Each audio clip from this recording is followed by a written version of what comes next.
গতদিন আমরা ডিএনএস এর আলোচনা শুরু করেছিলাম, ডোমেন নেম সিস্টেম, এবং আমরা জানি যে এটা একটা ডিস্ট্রিবিউটেড ডেটাবেস এবং সেন্ট্রালাইজ করতে পারা যায় না। এই কতগুলি প্রবলেম আছে, সিঙ্গেল পয়েন্ট অফ ফেইলার, তারপরে হলো ট্রাফিক ভলিউম একই জায়গায় এসে কনজেশন তৈরি করতে পারে, এবং অনেক দূরবর্তী জায়গায় যদি ওই সেন্ট্রালাইজ ডেটাবেস থাকে তাহলে ল্যাটেন্সি অনেক বেড়ে যাবে। এই ধরনের প্রবলেমের কারণে আমরা ডিস্ট্রিবিউটেড একটা সিস্টেম স্ট্রাকচার ডিএনএস এর ক্ষেত্রে আমরা ইমপ্লিমেন্ট করব।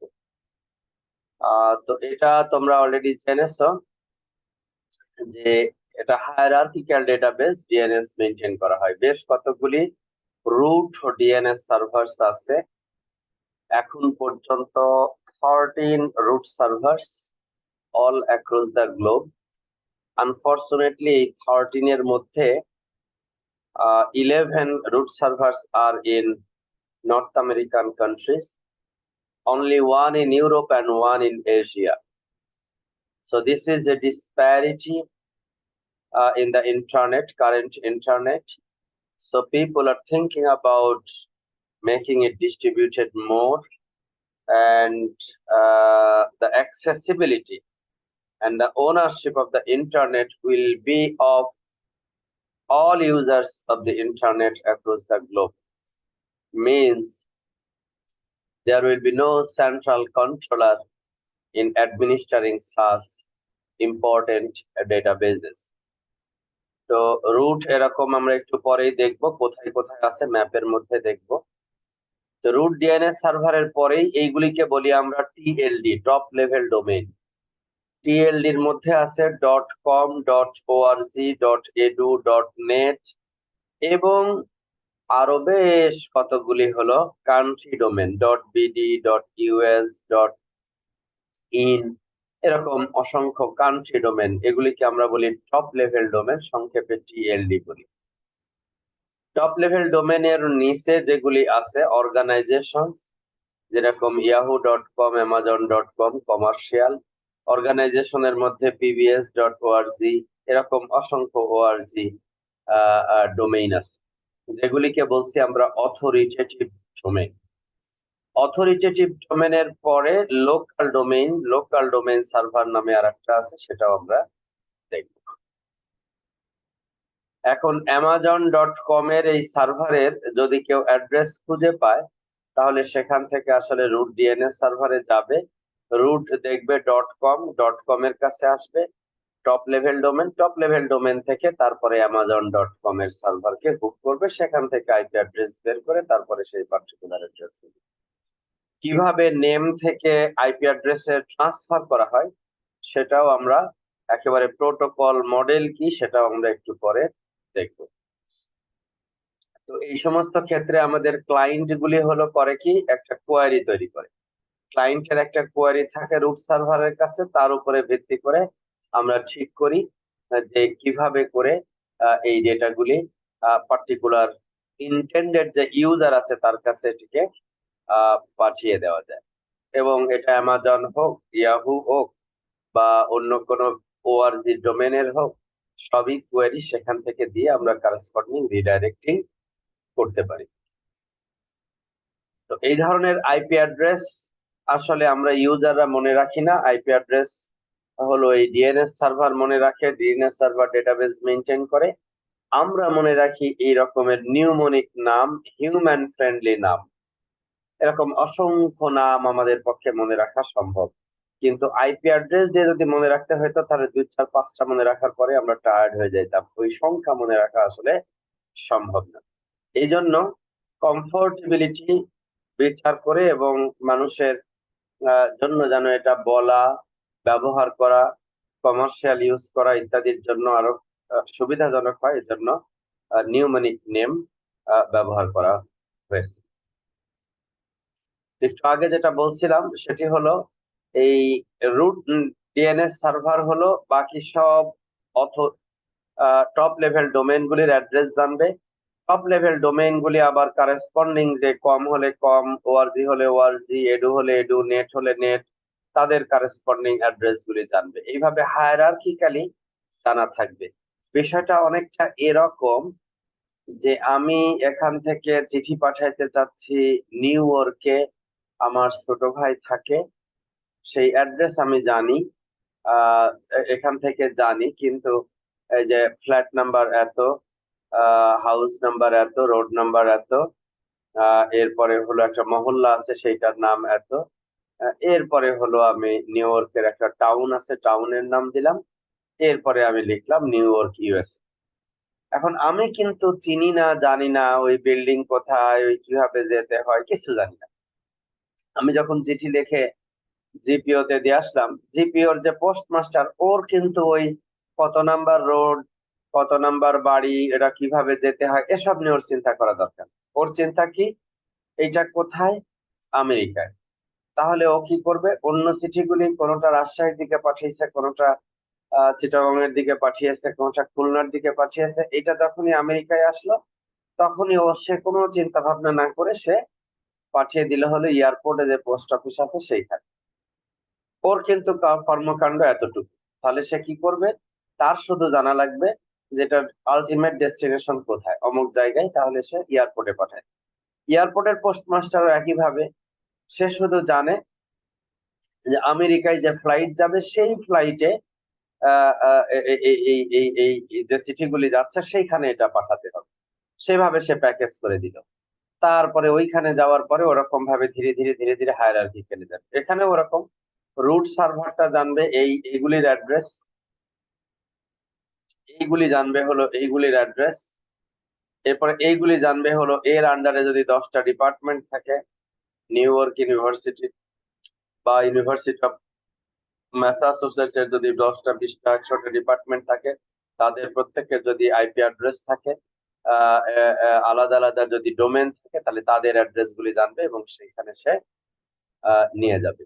তো এইভাবে করে হলো হায়ারার্কিক্যাল ডেটাবেস মেনটেনের মাধ্যমে করা হয়।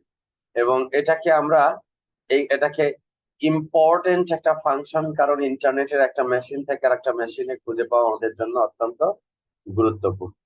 এখন প্রশ্ন হলো, এই নেম এবং নাম্বার কার কাছ থেকে পাবো? নেম এবং নাম্বার পাবো হলো ICANN, internet corporation for assign names and numbers, ICANN নামে একটা অর্গানাইজেশন আছে, যেটি হলো এই কর্মকাণ্ডগুলি করে থাকে, যে কোন ডোমেনের কারেসপন্ডিং কোন আইপি অ্যাড্রেসের অ্যাসাইন করা থাকবে, এইগুলির রেজিস্ট্রেশন অ্যাপ্রুভাল হয়, অথরিটেটিভ হয় হলো আইক্যান থেকে, internet corporation for assign names and numbers. একটু আগে আমি বলতেছিলাম পৃথিবী ব্যাপী মোট কয়টা নেম সার্ভার আছে, মোট হলো 13টা নেম সার্ভার আছে পুরা ওয়ার্ল্ড ওয়াইড। এবং এই 13টা ওয়ার্ল্ড সার্ভারের বেশ কতগুলি রেপ্লিকা আছে, 2000 রেপ্লিকা আছে, যেন একটা মেশিন কোনোভাবে যদি ডিজাস্টার হয়ে যায় তাহলে ওর যেন রেপ্লিকা কন্টেন্ট যেন থাকে, ইনস্ট্যান্স তৈরি করা আছে। এবং মজার বিষয় হলো, দেখো এই যে সাদা জায়গাগুলি, এইখানে একটাও সার্ভার নাই, যত সাদা জায়গা, একটা থেকে 10টা আছে, এই হালকা আকাশি নীল যেগুলি সেগুলি, ঠিক আছে। এরপরে দেখো এরকম ভাবে ইন্ডিয়ায় বেশ কিছু আছে 21টা, এইভাবে করে বেশ কতগুলি সার্ভার বিভিন্ন জায়গায় আছে। কিন্তু এই পুরা খেয়াল করে দেখো, এই নর্থ আমেরিকান কান্ট্রিতে তোমার হলো ডিপলি পপুলেটেড, অথচ আমাদের এদিকে কিন্তু নাই বললেই চলে। এইখানে জাপানে একটা আছে, এইখানে ইউরোপে একটা আছে। আর এখন মেন রুট সার্ভারের অল্প কিছু রেপ্লিকা এই এলাকায় আছে, ইন্ডিয়াতে কিছু কিছু জিনিস এখানে চলে এসেছে। এটাও দেখো এক ধরনের কি বলবো, যে হোমোজিনিয়াস বা ফেয়ার ডিস্ট্রিবিউশনের অন্তরায়। এটাও হয়েছে কারণ কি, তোমরা নিশ্চয়ই জানো আমেরিকাতে যে সমস্ত মানুষজন আইটি সিস্টেম চালাচ্ছে তাদের একটা বড় অংশ হলো ইন্ডিয়ান অরিজিনেটেড এক্সপার্ট পারসন। বর্তমানে তোমরা জানো যে chief CEO, chief executive officer Facebook, LinkedIn, এগুলি হলো ইন্ডিয়া থেকে অরিজিনেটেড বিভিন্ন পারসনস, এগুলি জায়গা দখল করে আছে। তো তাদের কল্যাণে আসলে ইন্ডিয়ায় এডিশনাল বেনিফিটটা পেয়েছে যে কিছু কিছু সার্ভারের রুট সার্ভার আসে নাই, কিন্তু তাদের ইনস্ট্যান্স গুলি এইখানে, রেপ্লিকা গুলি এখানে ইনস্টল করা রয়ে গেছে। তো সেই হিসাবে কিছু কিছু এদিকে আছে। Top level domain name server গুলি সেগুলি তো .com, .org, .net, .edu, .pro, jobs, museum এরকম আছে। এছাড়াও কান্ট্রি ডোমেন এখানে অনেকগুলি আছে, যেগুলি প্রত্যেকটা দেশেরই এখন ডোমেন নেম আছে আলাদা আলাদা, এবং সেই অনুযায়ী তাদের ভিতরের যে সমস্ত অর্গানাইজেশন গুলি সেগুলি ওই পার্টিকুলার কান্ট্রি ডোমেনের আন্ডারে দেওয়া হয়ে থাকে। তো এই রেসপেক্টে কান্ট্রি ডোমেন গুলি এর আন্ডারে অনেকগুলি অথরিটেটিভ ডিএনএস সার্ভার থাকবে। এটা মূলত কোনো একটা অর্গানাইজেশনের নিজস্ব একটা অথরিটেটিভ ইনফরমেশন, ওর ভিতরের যতগুলি হবে ওগুলি তারা নিজেরা অ্যাডমিনিস্ট্রেট করবে। যত যত নেম হবে, আইপি অ্যাড্রেস হবে, সবগুলি তারা নিজেরা অ্যাডমিনিস্ট্রেট করবে। That means Yahoo direct communicate করবে আইক্যানের সাথে, এবং সেখান থেকে তাদের যে কারেসপন্ডিং আইপি অ্যাড্রেস দরকার, ডোমেন নেম দরকার, সেগুলি সব নিয়ে আসবে।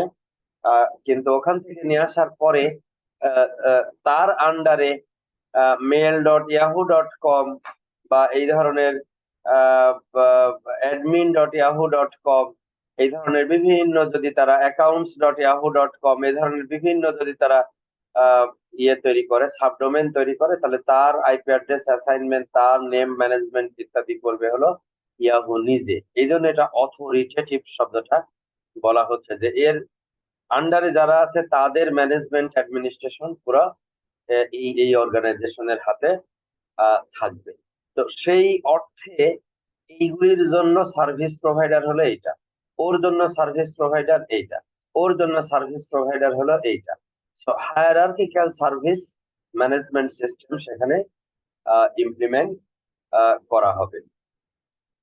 এখন দেখো, একটা ডিএনএস যখন কোয়ারি করা হয় কোনো একটা মেশিন থেকে, তার মানে তুমি যখনই ব্রাউজারে লিখতেছো www.download.com লিখে যখনই এন্টার দিচ্ছ, সাথে সাথে কিন্তু ডিএনএস ফাংশন হয়ে যাচ্ছে।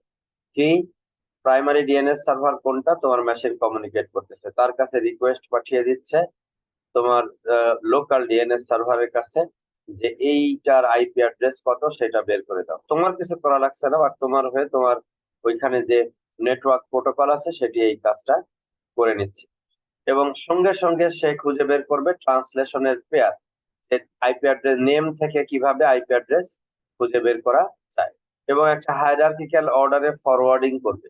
এর দুইটা স্ট্র্যাটেজি আছে, একটা হলো ইটারেটিভ স্ট্র্যাটেজি, আর একটা হলো রিকার্সিভ স্ট্র্যাটেজি। আমরা দুইটাই আজকে পড়বো, এবং লোকাল ডিএনএস সার্ভার যদি খুঁজে পেতে পারে তাহলে ডেফিনেটলি সেগুলির সম্পর্কে IP config/all দিলে লোকাল ডিএনএস সার্ভারের অ্যাড্রেস সহ চলে আসে, এবং সেগুলি আমরা দেখতে পারি। এইখানে প্রথমে দেখো ইটারেটিভ কোয়ারি কিভাবে করা হয় সেইটা। একটা এক্সাম্পল মনে করো, এই dns.newyork.university.edu এর আন্ডারের একটা মেশিন engineering.nyu.edu, এখান থেকে একটা রিকোয়েস্ট যাচ্ছে কিসের জন্য, ধরো ইউনিভার্সিটি অফ ম্যাসাচুসেটস এর এই সিএস ডিপার্টমেন্টের ওয়েবসাইটের যেটা অ্যাড্রেস সেটা খুঁজে বের করতে চাচ্ছে। তাহলে সে প্রথম মেসেজটা দিল, 1 number query, I don't know this address, this is the name of the name server, please send me this one. তো এইটা তখন পাঠালো। এইটা পাঠানোর পরে ইটারেটিভ যদি কোয়ারি হয়, সে কি করবে, রুট ডিএনএস সার্ভারের কাছে পাঠাবে। রুট ডিএনএস সার্ভার বলবে যে এইটা তো আমার কাছে নাই, তুমি অমুকের সাথে যোগাযোগ করো, বলে দিবে তুমি অমুকের সাথে যোগাযোগ করো। তখন এই রিপ্লাই মেসেজটা এই লোকাল ডিএনএস সার্ভারের কাছে পাঠাবে।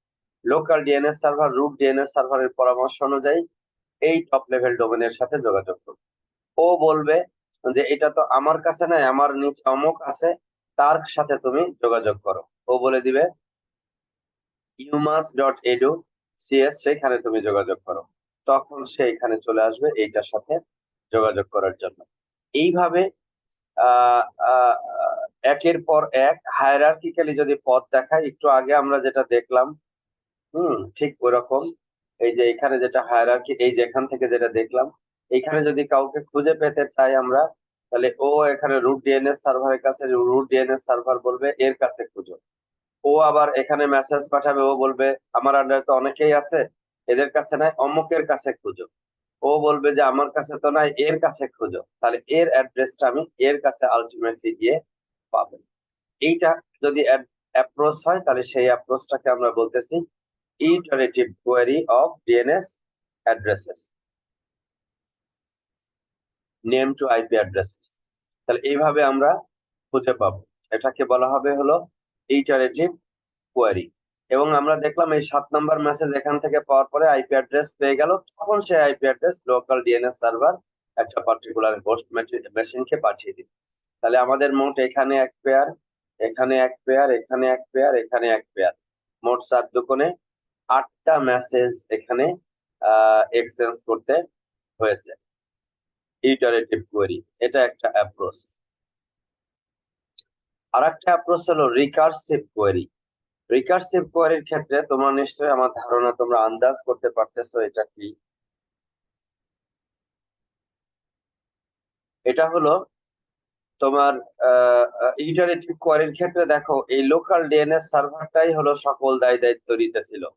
সকলের কাছে জিজ্ঞাসা করতেছে, অন্য জায়গার অ্যাড্রেস দেখাই দিচ্ছে, সেখানে যাইতেছে, সেখানকার অ্যাড্রেস দেখাই দিচ্ছে, সেখানে যাইতেছে, এভাবে যতবার বিভিন্ন জায়গায় যাওয়া দরকার। বাট এইটা হলো কি তোমার অনেকটা নিউক্লিয়াসের মতো কাজ করতেছে। এখন এই এই জায়গাটাতে আপার লেয়ারের যে কমিউনিকেশন, সেটার জন্য যেন বার্ডেন, এইটার থেকে যেন বার্ডেনটা কমানো যায়, সেই বার্ডেনটা কমানোর জন্য রিকার্সিভ কোয়েরি আর একটা অপশন, সেটি হলো এটা রিকোয়েস্ট আসার পরে সে রুট সার্ভারকে বলবে, রুট সার্ভারের থেকে ও এখানে না নিয়ে এসে রুট সার্ভার নিজে দায়িত্ব নিবে, কার কাছে, তার কাছে সে মেসেজটা পাঠিয়ে দিবে, সে দায়িত্ব নিবে, মেসেজটা তার কাছে পাঠিয়ে দিবে, পাঠিয়ে দিয়ে সেইখান থেকে মেসেজ আবার রিপ্লাই আসবে, এইভাবে আসবে। তার মানে প্রত্যেকে এরকম ভাবে দায়িত্ব নিবে, নিয়ে পরের জনের কাছে পাঠিয়ে দিবে, দায়িত্ব নিয়ে পরের জনের কাছে পাঠিয়ে দিবে। দেখো এটার একটা সুন্দর অ্যাডভান্টেজ আছে, সেটা হলো ডিএনএস ক্যাশিং। একটু পরে আমরা পড়বো ডিএনএস ক্যাশিং। ডিএনএস ক্যাশিং, দেখো এটা কি, এটা খুব সহজ।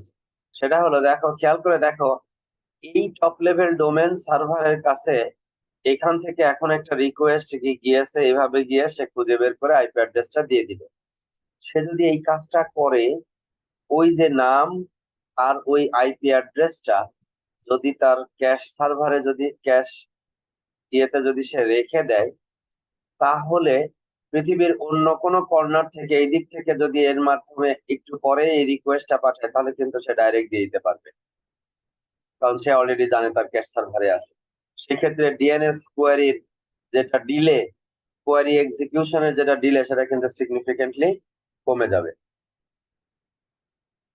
একইভাবে রুট সার্ভারও ক্যাশ করতে পারে, লোকাল সার্ভারও ক্যাশ করতে। লোকাল সার্ভার ক্যাশ করলে কি সুবিধা, যে এই নিউ ইয়র্ক ইউনিভার্সিটির আন্ডারের যে সমস্ত মেশিন গুলি আছে, তারা যদি এই রিকোয়েস্টটা, তাদের এইটা ছাড়া অন্য কেউ যদি এই রিকোয়েস্টটা করে, তাহলে তার অ্যান্সার সে দিয়ে দিতে পারবে।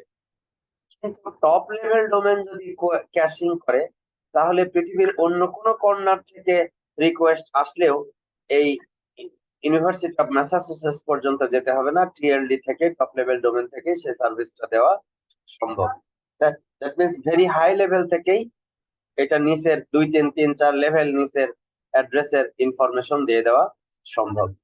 এই বেনিফিটের কারণে রিকার্সিভ কোয়েরি বর্তমানে হেভিলি ইউজ হচ্ছে।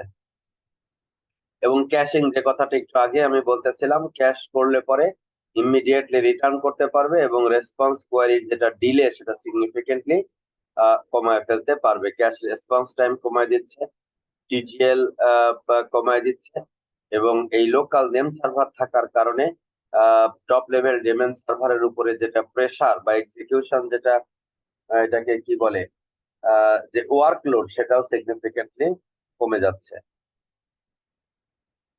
আরো বড় বেনিফিট হলো ইন্টারনেটের আমি সব সময় এই কথাটা বলি, ইন্টারনেটের সবচেয়ে দামি রিসোর্স কি?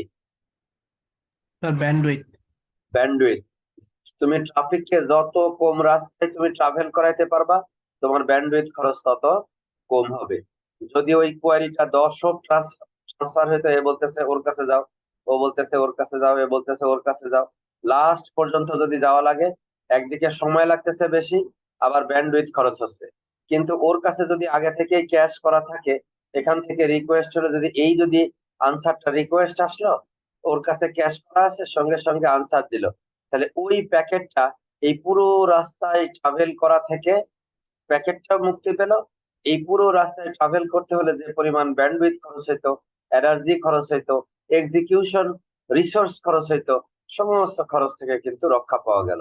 So this is a very important benefit that can be achieved with the help of caching information in a particular database. এই জন্য এই জিনিসটা সবসময় তোমরা মাথায় রাখবা। এরপরে দেখো, যদি কখনো cache entry out of date হয়ে যায়, মানে অনেক আগে নিয়ে আসছি, তাহলে তো আসলে প্রবলেম হবে। ওই জন্য এর সাথে একটা টাইম টু লিভ টিটিএল দিয়ে দেওয়া হয়, এবং এই টিটিএল হলো কি করবে, এক্সপায়ার করবে। এবং এই ডিএনএস প্রোটোকলটার কিন্তু আন্ডারলাইন যেটা ট্রান্সপোর্ট লেয়ার প্রোটোকল, সেটা কিন্তু ইউডিপি, ইউজার ডেটাগ্রাম প্রোটোকল, যেটা আসলে এর আগেও আমি বলেছি, এটা আসলে কি করে, বেস্ট ইফোর্ট সার্ভিস প্রোভাইড করে। ডিএনএস কিন্তু এইচটিটিপি বা এসএমটিপি যে আমরা পড়ে এসেছি, ওরা যেরকম আন্ডারলাইন ট্রান্সপোর্ট লেয়ার প্রোটোকল হলো টিসিপি, কিন্তু ডিএনএস এর ক্ষেত্রে এটা কিন্তু ইউডিপি। কারণ এর একটা প্যাকেট হারায় গেলে এটা এমন কোনো কঠিন না, আবার পেরিওডিক্যালি পাঠাবে, আবার পাবে। এখানে কোনো ইউজারের ইনফরমেশন লস হচ্ছে না, এটা ম্যানেজমেন্ট ইনফরমেশন এখানে পাঠানো হচ্ছে। কাজেই সেই বিষয়গুলি আমাদের মাথায় রাখতে। তো ডিএনএস এর রেকর্ড, এটা একটু জেনে নাও তোমরা, ডিএনএস এর রেকর্ড কিভাবে স্টোর করা হয়।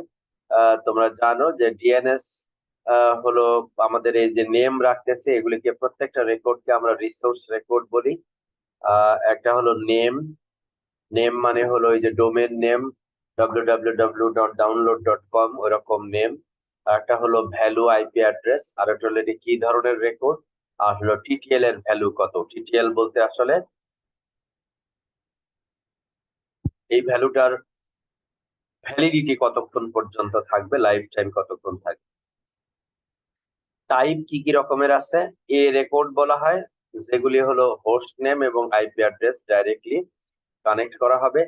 এনএস রেকর্ড বলা হয় নেম সার্ভার যেগুলি সেইগুলির অ্যাড্রেসের জন্য এনএস রেকর্ড বলা হয়। হোস্ট নেম থেকে অথরিটেটিভ নেম সার্ভারের যে ভ্যালু থাকবে, সেই ভ্যালুতে এখানে থাকবে হলো ডাইরেক্ট আইপি অ্যাড্রেস, আর এইখানে থাকবে হলো এই অথরিটেটিভ ডোমেন নেমের যেটা করেসপন্ডিং যেটা নাম, সেইটা। তার মানে নেম আবার ভ্যালু মানেও আবার নেম, কিসের ক্ষেত্রে, এনএস এর ক্ষেত্রে। আর এ টাইপ রেকর্ড যদি হয়, তাহলে এইটা হলো নেম, আর এই ভ্যালু মানে হলো আইপি অ্যাড্রেস। আর এনএস টাইপের রেকর্ড মানে নেম মানে একটা ডোমেন নেম, আর ভ্যালু মানে হলো ওর যেটা অথরিটেটিভ নেম সার্ভার, সেটার অ্যাড্রেস থাকবে যদি এনএস রেকর্ড হয়। একইভাবে ক্যানোনিক্যাল নেম, সেদিন তোমাদের সাথে আলোচনা করেছিলাম, ক্যানোনিক্যাল নেম বা এলিয়াস নেম রাখা হয়। সেই যেরকম ibm.com, আমি ব্রাউজারে লিখে দিলাম www.ibm.com, লিখে ইন্টার দিলাম, আসলে ভিতরে যে সার্ভার আছে ওই সার্ভারের নাম আসলে এইটা, সার্ভার is.backup2.ibm.com। আমি হয়তো যে সার্ভিস পাচ্ছি এইটা থেকে পাচ্ছি। আবার আমেরিকা থেকে যদি ibm.com লিখে কেউ ইন্টার দেয়, সে হয়তো বা সার্ভার west.backup2.ibm.com। অস্ট্রেলিয়া থেকে যেটা পাচ্ছে সেটা হয়তো বা backup1.ibm.com। এরকম বহু নেম সার্ভার আইবিএম এর প্রয়োজন, কারণ সারা বিশ্ব থেকে সার্ভিস দিচ্ছে। গুগলের বহু নেম সার্ভার প্রয়োজন বিভিন্ন কর্নারের মানুষকে সার্ভিস দেওয়ার জন্য। এই জন্য ক্যানোনিক্যাল নেমটা গুরুত্বপূর্ণ। ঠিক আছে, ব্যক্তি একজনই আব্দুর রহিম, কিন্তু আমি করিম বলে ডাকলে ওই একই জায়গায় যাওয়া যায়। আরেকজন আরেক নামে ডাকছে, আরেকজন আরেক নামে ডাকছে, ক্যানোনিক্যাল অনেকগুলি নাম আছে, সেগুলির নাম দিয়ে তাকে কল করা যাচ্ছে। তো এইখানে ভ্যালুটা হবে হলো ক্যানোনিক্যাল নেম, আর এখানে নেমটা যেটা হবে সেটা হলো কি অ্যাকচুয়াল নেম। তো এই দুইটা হলো এখানে মেনটেন করব। আর একটা হলো রেকর্ড, একটা হলো নেম সার্ভার এনএস, এ হলো হোস্ট নেম আইপি অ্যাড্রেস যেটাকে হোস্ট অ্যাড্রেস বলতেছি, এটা হলো ক্যানোনিক্যাল নেম সি নেম বলি আমরা রেকর্ড, এটা এমএক্স রেকর্ড, এইটার মতো এটা যেরকম নেম সার্ভারের রেকর্ড, এটা এরকম মেল সার্ভারের রেকর্ড। এসএমটিপি মেল সার্ভার যদি হয়ে থাকে তাহলে মেল সার্ভারের নাম, আর ভ্যালু হলো আসলে ওই এই পার্টিকুলার মেল সার্ভার যেটা অ্যাসোসিয়েটেড থাকবে সেটা হলো মেল সার্ভার। তাহলে একটা হলো হোস্টের নেম, একটা হলো মেল সার্ভারের নেম। আমি এখানে একটা এক্সাম্পল দিয়ে দিচ্ছি, তাহলে তুমি সুন্দর এটা মেনটেন করতে পারবা। মনে করো একটা নতুন স্টার্টআপ কোম্পানি, নাম হলো নেটওয়ার্ক ইউটোপিয়া। ওরা একটা ডিএনএস রেজিস্টার করলো নেটওয়ার্ক ইউটোপিয়া .com নামে।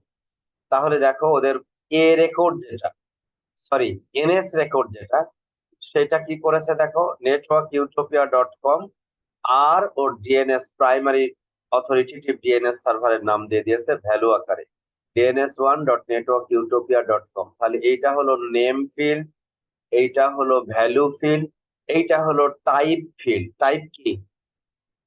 এনএস, নেম সার্ভার রেকর্ড, কমা আর একটা ছিল কি টিটিএল, টিটিএলটা অপশনাল, মনে রাখবা টিটিএলটা কি অপশনাল। Optional. এই ধরনের জায়গায় টিটিএলটা দেয় নাই, কারণ এইটার লাইফ টাইম নাই, সার্বক্ষণিক এটা থাকবে ফিক্সড। একইভাবে dns.networkutopia.com এটা হলো এখন নেম, আর তার আইপি অ্যাড্রেস কত সেইটা। আর এটা কি টাইপের রেকর্ড? এ টাইপের রেকর্ড। তার মানে দেখো কেউ যদি networkutopia.com দিয়ে সার্চ দেয় তাহলে তার নেম সার্ভারে আসবে, নেম সার্ভারে আসলে নেম সার্ভারের এই ভ্যালু হোস্টের নামটা পেয়ে যাবে, এই হোস্টের নাম অনুযায়ী পরের এ রেকর্ড থেকে তারপরে সে আইপি অ্যাড্রেস পাবে। তার মানে দুইটা রেকর্ড খুঁজে পাওয়ার প্রয়োজন হবে। একটা হলো এনএস রেকর্ড, ফার্স্টে দেখবে ওই ওয়েবসাইটের অ্যাড্রেস অনুযায়ী হোস্টের নামটা কি সেটা খুঁজে পারবে এনএস রেকর্ড থেকে। হোস্টের নাম যখন পেয়ে গেল ওইটা দিয়ে সার্চ দিয়ে এ রেকর্ড থেকে তখন কারেসপন্ডিং আইপি অ্যাড্রেসটা পেয়ে যাবে। এই ইমপ্লিমেন্টেশনটা তখন এখান থেকে আমি করতে পারবো। তাহলে এই হলো তোমার corresponding authoritative name server IP address খুঁজে পাওয়ার বুদ্ধি। এখন দেখো অনেকেই ডিএনএস কে অ্যাটাক করে। ডস অ্যাটাক মানে Daniel of service attack. Daniel of service attack, কেউ যদি সার্ভিসটাকে ডিসরাপ্ট করতে চায়, ব্যবহার করতে দিবে না। আমরা ফার্স্ট চ্যাপ্টারের শেষের দিকে এটা পড়েছি। এবং ডিস্ট্রিবিউটেড অনেকগুলি যদি এরকম রগ মেশিন, আনঅথরাইজড মেশিন, প্রসেস, এগুলি যদি একসাথে কোহোর্টেডলি কোনো ডিএনএস সার্ভারকে বিজি করে রাখে, সেখান থেকে অ্যাকচুয়াল সার্ভারের অ্যাকচুয়াল ক্লায়েন্টের রিকোয়েস্ট গুলিকে প্রসেস করতে বাধা প্রদান করে, তখন সেটাকে আমরা বলি distributed denial of service attack. So এটার জন্য ডিএনএস এর ট্রাফিক ফিল্টারিং করতে হয়, ক্যাশিং করার ক্ষেত্রে রুট সার্ভার গুলিকে বাইপাস করা হয়, এই ধরনের বিষয়গুলিকে ইমপ্লিমেন্ট করে এগুলিকে করা হয়। Man in the middle attack একটা আছে, সেগুলিকেও রিডাইরেক্ট করা হয়। তারপরে ডিএনএস পয়জনিং আছে, তা তোমার এই রং ডেটা ওখানে দিয়ে যার কাছে রিসোর্স নাই, যার কাছে অ্যাড্রেস নাই, তার অ্যাড্রেস ক্লায়েন্টকে পাঠায় দিয়ে ক্লায়েন্টকে বিভ্রান্ত করা এবং ক্লায়েন্টকে রিসোর্সের অ্যাক্সেসিবিলিটি থেকে ডিনাই করা। এই ধরনের বিভিন্ন ধরনের অ্যাটাক আছে। সিকিউরিটি কোর্সে তোমরা বিস্তারিত এগুলি পড়তে পারবা। এইগুলি ইস্যুজ এদের সাথে আছে, এগুলি জাস্ট আমরা জানার জন্য এখানে একটু আলোচনা করলাম। সো ডিডস অ্যাটাক এবং অন্যান্য অ্যাটাক এই পার্টিকুলার জায়গায় আছে, যেগুলি আমাদেরকে স্টাডি করতে হবে। তো চ্যাপ্টার 2 আজকে আমরা শেষ করলাম। চ্যাপ্টার 2 তে আমরা বেশ কতগুলি খুব ইম্পর্টেন্ট টপিক আমরা পড়েছি। আমরা দুই ধরনের অ্যাপ্লিকেশন স্ট্রাকচার পড়েছি, একটা হলো ক্লায়েন্ট সার্ভার স্ট্রাকচার, একটা হলো P2P স্ট্রাকচার। এবং আমরা দেখেছি যে অ্যাপ্লিকেশনের যে বিভিন্ন সার্ভিস রিকোয়ারমেন্ট আছে সেখানে রিলায়েবিলিটি কিভাবে দেওয়া যায়, ব্যান্ডউইথ কিভাবে ইনশিওর করা যায়, ডিলে কিভাবে ইনশিওর করা যায়, সেই সমস্ত বিষয়গুলি আমরা এখানে স্টাডি করেছি। এছাড়া আমরা পড়েছি কি ট্রান্সমিশন কন্ট্রোল প্রোটোকল এবং ইউডিপি, ইউজার ডেটাগ্রাম প্রোটোকল। এইগুলি হলো দুই ধরনের প্রোটোকলের উপরে ভিত্তি করে বিভিন্ন অ্যাপ্লিকেশন গুলি আছে। স্পেসিফিক প্রোটোকল গুলির মধ্যে আমরা দেখেছি এইচটিটিপি, এসএমটিপি, এগুলি হলো টিসিপির উপরে দাঁড়িয়ে আছে, ট্রান্সপোর্ট লেয়ার প্রোটোকল টিসিপির উপরে, কিন্তু ডিএনএস আছে হলো ইউডিপির উপরে, এবং এইগুলির বিস্তারিত ওয়ার্কিং প্রিন্সিপল আমরা পড়েছি। পেয়ার টু পেয়ার একটা প্রোটোকল, বিটটরেন্ট, এগুলিও আমরা দেখেছি, এবং বিভিন্ন ধরনের কন্টেন্ট ইত্যাদি সম্পর্কে আমরা ধারণা পেয়েছি। তো তোমরা, আমার ধারণা ল্যাব ক্লাসে ইতিমধ্যেই তোমরা সকেট প্রোগ্রামিং শুরু করেছো। না স্যার, আমরা হচ্ছে না স্যার, এইচটিটিপি এখনো তে না। আছি, এইচটিটিপি গেট আর পোস্ট। এইচটিটিপি গেট পোস্ট করতেছো, সকেট এটা শেষ। প্রোগ্রামিং ল্যাবের মধ্যে করা হবে। তোমরা ক্লায়েন্টের জন্য কোড লিখবা এবং সার্ভারের জন্য কোড লিখবা, এবং সেইভাবে করে ক্লায়েন্ট এবং সার্ভার সকেট প্রোগ্রামিং এর মাধ্যমে একে অপরের সাথে কিভাবে কমিউনিকেট করতে পারে সেগুলি তোমরা ইমপ্লিমেন্ট করবা। এবং সেই জিনিসগুলি আমরা যখন কোর্স ডিজাইন করেছি গত 2 সপ্তাহ আগেও করেসপন্ডিং স্যারের সাথে আমার কথা হয়েছে, এগুলি সব ওনারা ইনক্লুড করবেন। এবং আমরা মেসেজ ফরম্যাট, হেডার এবং ডেটা পেলোড, পেলোড বলি আমরা, পেলোড শব্দটা বললেই বুঝবো অ্যাকচুয়াল ডেটা যেটা আমরা সোর্স থেকে ডেস্টিনেশনে ট্রান্সফার করতেছি, সেই ডেটাটা বলতে আসলে আমরা এখানে পেলোড বোঝাই। তো এইগুলি সম্পর্কে তোমাদের ডেটা পাঠাইতে হবে। এরপরে যেটা আমরা সেন্ট্রালাইজ নাকি ডিস্ট্রিবিউটেড আর্কিটেকচার ব্যবহার করব সেটা আমরা দেখেছি। স্টেটলেস এবং স্টেটফুল, স্টেটলেস প্রোটোকল দেখেছি এইচটিটিপি, স্টেটফুল প্রোটোকল দেখেছি আমরা এফটিপি। স্কেলাবল করার জন্য কি কি করতে হবে সেগুলি নিয়ে আমরা আলোচনা করেছি। রিলায়েবিলিটি, ডেটা ট্রান্সফার করতে হলে কি ধরনের প্রোটোকল ব্যবহার করতে হবে সেটা আমরা দেখেছি। নেক্সট চ্যাপ্টার যেটা, সেইখানে আমরা টিসিপি পড়বো। সেই টিসিপি পড়তে গিয়ে আমরা দেখবো যে রিলায়েবিলিটি কিভাবে ইনশিওর করা হয়। সোর্স থেকে ডেস্টিনেশনে ডেটা ট্রান্সফার করার সময় কোনো প্যাকেট যদি হারিয়ে যায় তাহলে সেটা কিভাবে উদ্ধার করা যায় বা সেটার ম্যানেজমেন্ট কি হতে পারে সেটা নিয়ে আমরা পড়বো। এবং এখনকার সময়ে কমপ্লেক্সিটি গুলি এখন এজে নিয়ে আসা হচ্ছে, এবং সেন্ট্রাল রাউটার গুলি থেকে এই কমপ্লেক্সিটি এখন আবার সরায় নিয়ে কমপ্লেক্সিটি হ্যান্ডলিং গুলি এজে যেন ট্রান্সফার করা যায় সেটা ব্যবস্থা করা হচ্ছে, two decrease the load of the computation at the network core. এবং এই ডেটা প্লেন এবং কন্ট্রোল প্লেনের ফাংশনালিটি গুলিকে আলাদা করে সেটিকে ইমপ্লিমেন্ট করা হয়েছে। এই হলো আজকের আমাদের চ্যাপ্টার 2 সম্পর্কিত যে কন্টেন্ট ছিল সেটি। এখন আমি তোমাদেরকে একটা ধারণা দিব, সেটা হলো আগামী দিন যে আমাদের ক্লাস টেস্ট হবে, সেই ক্লাস টেস্টের সময় কি কি জিনিস আমাদেরকে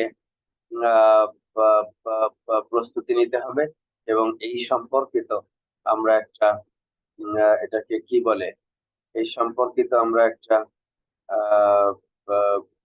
যে যে যে হোমওয়ার্ক আছে সেটি নিয়েও আমরা এখন একটু আলোচনা করব। প্রথম আমি যদি বইয়ে চলে যাই চ্যাপ্টার 2 তে, তাহলে তোমাদেরকে প্রথমে আমি চ্যাপ্টার 2 এর যে এক্সারসাইজ এরিয়া আছে, চ্যাপ্টার 2 এর যেটা এক্সারসাইজ এরিয়া আছে সেখানে গেলে আমি তোমাদেরকে দেখাইতে পারবো। তোমরা কি আমার বইয়ের কন্টেন্ট দেখতে পাচ্ছ? না স্যার। স্যার। ঠিক আছে, আমি শেয়ার করতেছি, এখনই শেয়ার করতেছি। একটু আমি উপরে যাই, page up, page up, page up, page up, page up,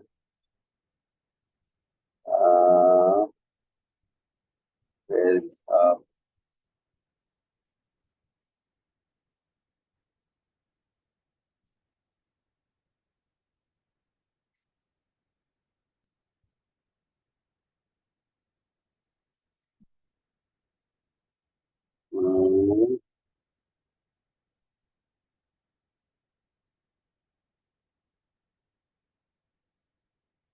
Okay.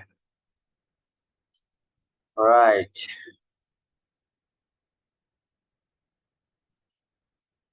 তাহলে শেয়ারিং বুক এইটা।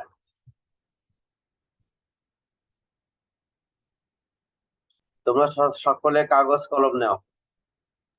জি স্যার, রেডি আছে স্যার। সকলে কাগজ কলম নাও। পৃষ্ঠা নাম্বার 166 166।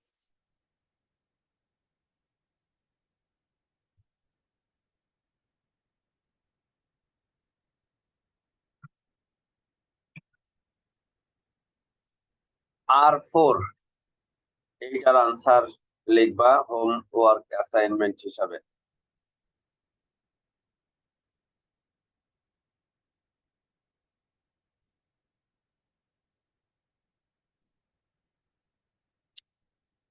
R6 এইটা নিবা অ্যাসাইনমেন্ট হিসাবে।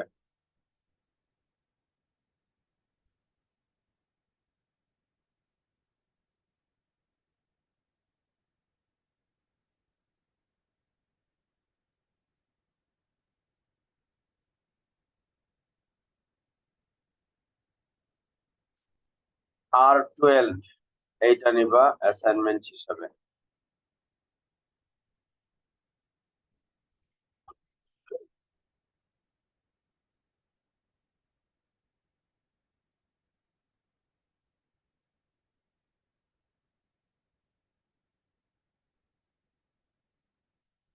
R13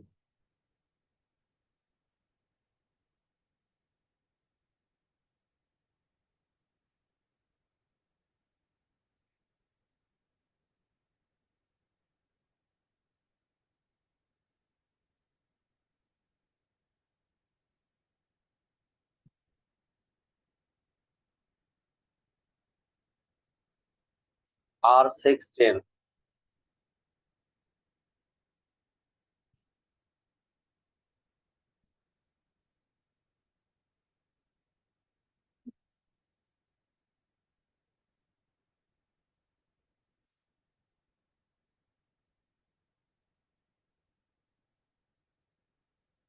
R18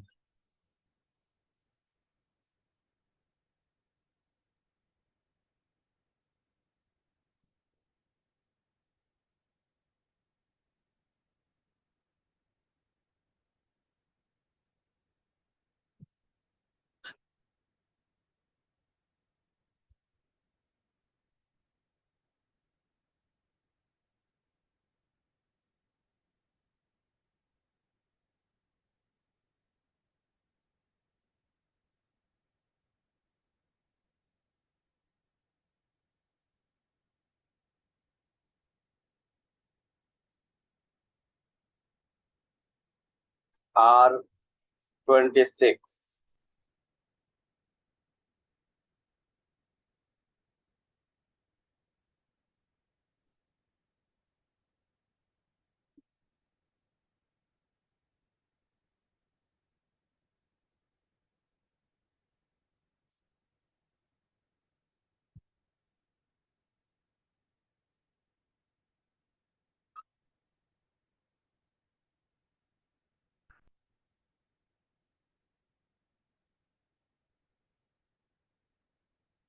P4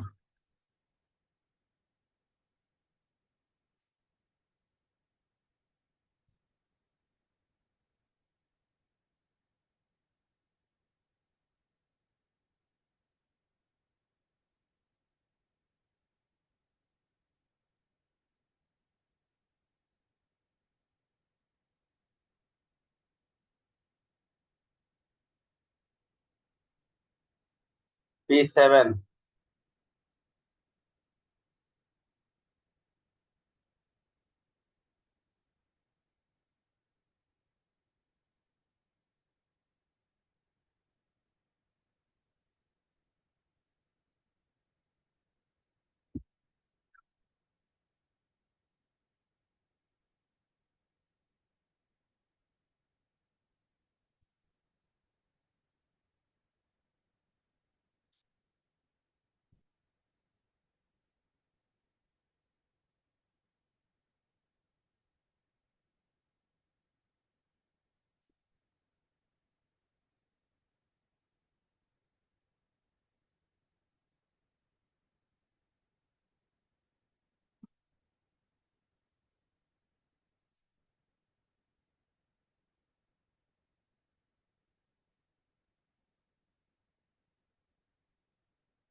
P16.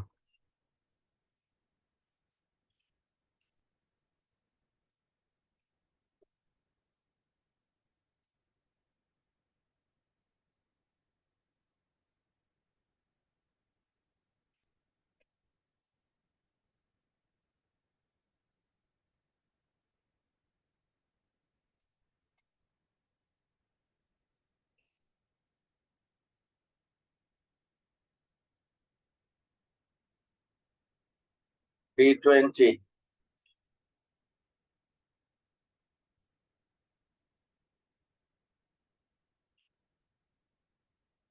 P22. শেষ, এগুলি আর দরকার নাই।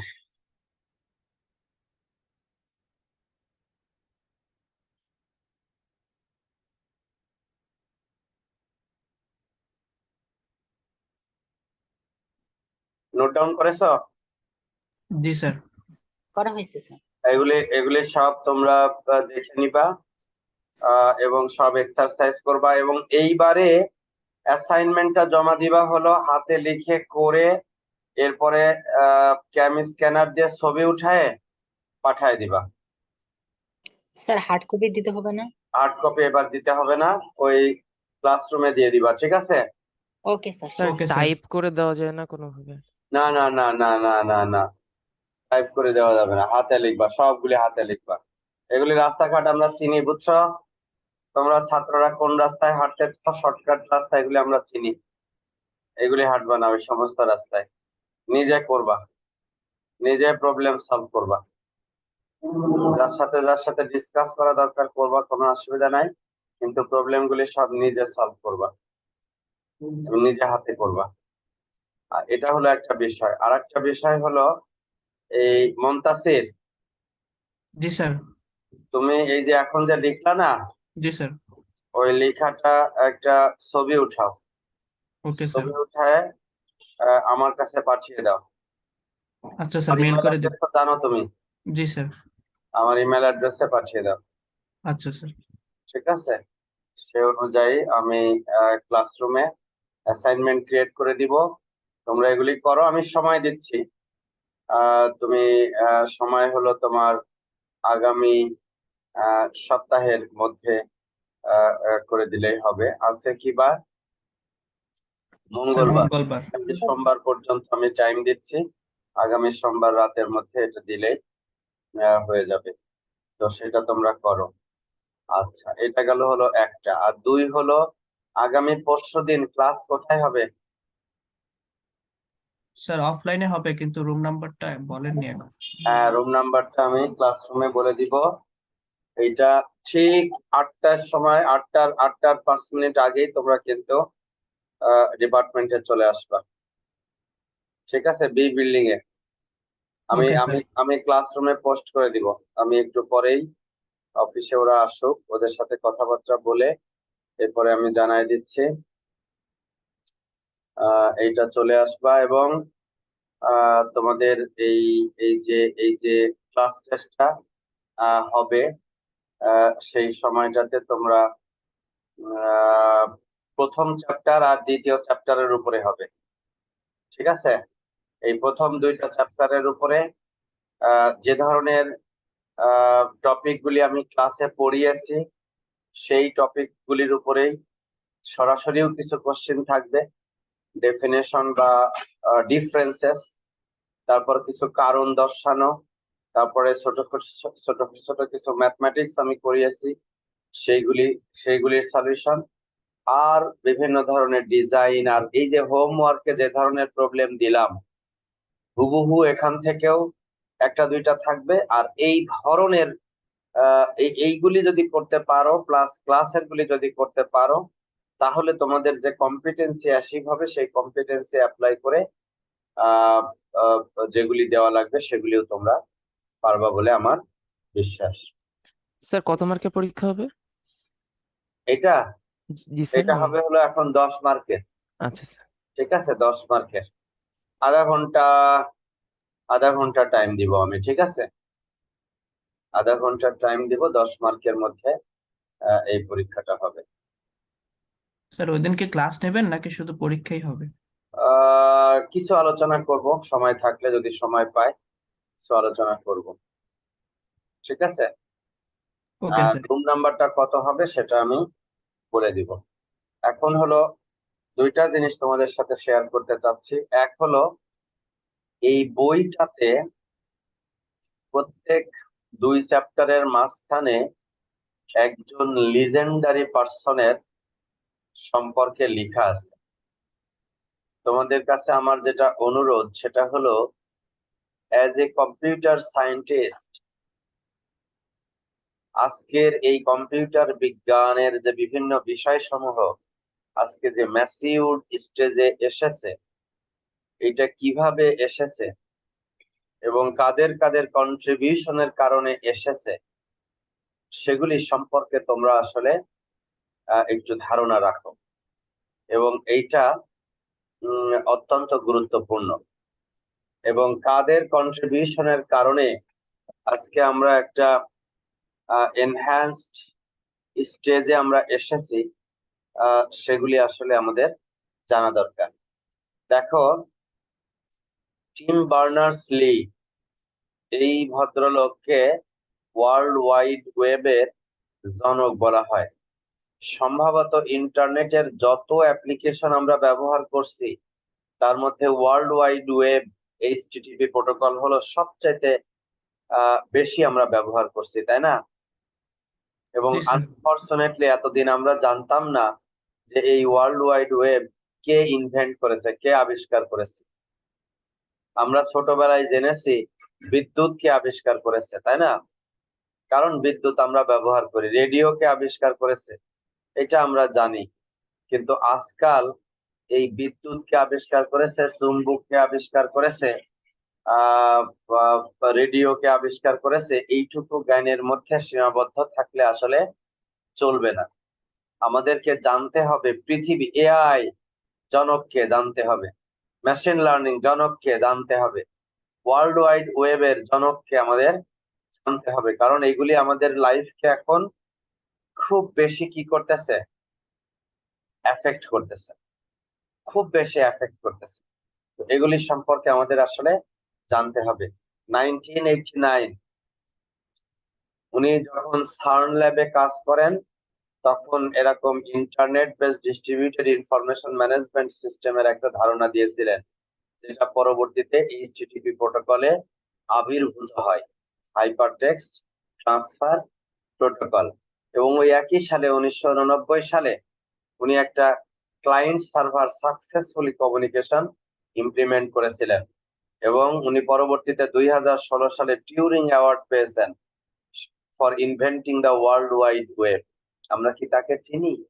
This is fundamentally important. First web server উনি তৈরি করেছিলেন, এবং এই ওয়েব আজকে যে স্কেল হয়েছে সেটি সম্পর্কে আসলে আমাদের ধারণা থাকা দরকার। এবং পরবর্তীতে উনি একটা ফাউন্ডেশন তৈরি করেছিলেন, World Wide Web Foundation, WWW foundation, ওটারও উনি কো-ফাউন্ডার। এবং আলহামদুলিল্লাহ উনি এখনো বেঁচে আছেন। এবং কোথায় লেখাপড়া করান? উনি ইউনিভার্সিটি অফ অক্সফোর্ড এর প্রফেসর। কোথাকার professor? University university of of Oxford. Oxford এর প্রফেসর কম্পিউটার সায়েন্স, এবং professor at CS computer science, artificial intelligence and